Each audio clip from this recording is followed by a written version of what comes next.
Guys, so we have a lovely surprise this morning on Sunrise as Ashleigh Bryant is in studio with her purple, of course, because we are celebrating women in STEM. Ashleigh, like, you are the coolest woman in STEM I know. Honestly. Well, don't know many, but I'm here.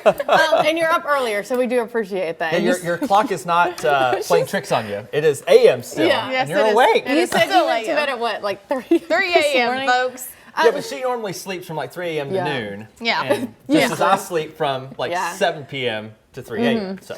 Okay, so Ashleigh, when did you, I guess, know that you were liked more STEM stuff? I've always been a math and science girly. Let me tell you, my mom taught at my elementary school. Okay.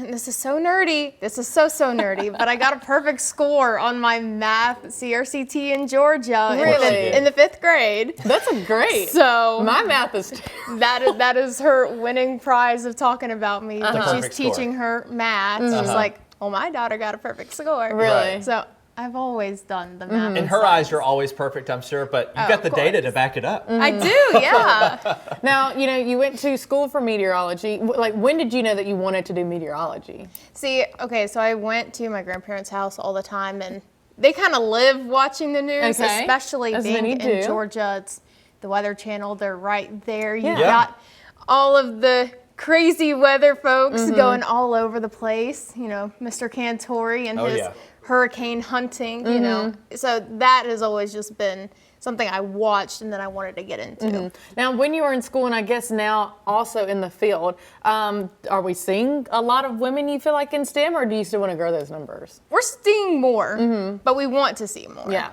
We want to make it less of a male-dominated field. I mean, look at that picture right there. We've got right there. four out of 6. Yeah. So, I mean, of course, we want to see more women get involved. This is a dream career for many women in this field, and women should be able to go chasing after their dreams. And you had a statistic last year of women chief meteorologists, correct? Yes, that the number is pretty low. Very, very low. I would love to see that number rise. And so, what all do you need to be a chief in meteorology? I mean, I think it's just experience, first of all, and that, I'm male or listening. female, but just sort of, I think experience, and then just sort of some experience in leadership. I mean, at some point you have to take the leap in taking your first chief job, and it's going to be a learning curve for that person as well. But I think just kind of surrounding yourselves with good leaders, good people, and you sort of just, I've always felt as myself as like a sponge. I've taken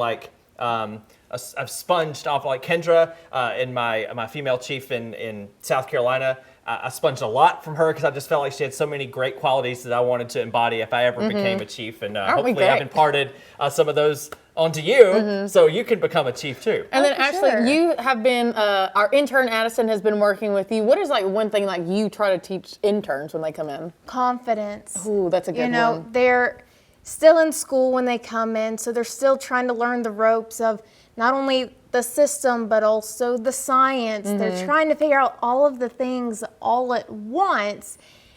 And so it gets a little overwhelming. They get in here and they're kind of a little frantic right at the beginning because it's kind of like, so much to think about all at once. So I try really hard to be like, just believe in yourself, believe in what you know, and just do the thing. Use that girl power within you. Yes, God. exactly. Absolutely. Well, Ashleigh, thank you so much for waking up early. I with love us. You're going on a visit, correct, to the Air Force Base? Yes, at the Air Force Base. So Base. you guys might see her over there. We'll be right back after the break.